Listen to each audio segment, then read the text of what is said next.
JoDee, what brought you to this kind of work? You know, this work is something that's been with me my whole life. It's been, I've always been intrigued by what maybe we would call the great mystery, and you know that there has to be more to life than what we see on the surface. That it's not just one dimensional. And also being intrigued about like the death experience, and even from being a very young child and being psychic. And so I've always been drawn to this work. And as I've gotten older, and I just realize how really critically important work like this is, and helping people recognize that being still and being quiet and listening and connecting with the animate world, connecting with the spirit world, connecting with our ancestors, that there's a lot out there to support us and love us and help us. And I think in our culture today, the absence of the sacred is really missing. And people are searching for something, but they don't always know what that is.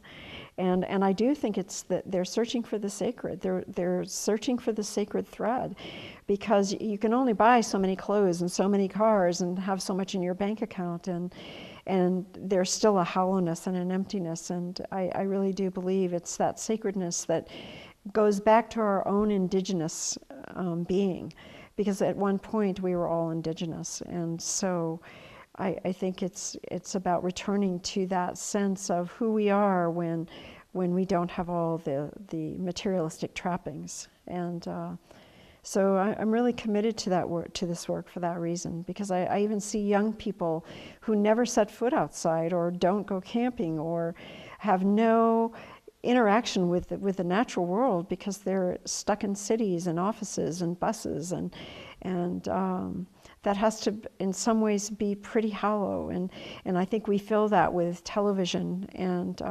computers and Facebook, and I don't think in the end it's going to serve us. And so I'm here to do that work. You know, that brings a question up in my mind: is if I live in a city, am I capable of doing this kind of work with you? Oh, I think absolutely. In fact, if you live in a city, you might even be more inclined to want to do some of this work. One of my friends who lives in London has actually, I've been working with her on spirit walks, and she can't always get to the countryside, and so she's in London. So she finds a place in a park where she can commune with nature. Trees are communing with us, whether they're, on city streets or up on mountains, and so nature is everywhere. We just have to recognize that the rocks in a park, or the grass in the park, or the flowers in the park, they all talk to us. And so absolutely, people who live in cities, probably more than anybody, should be doing some of these practices on a regular basis.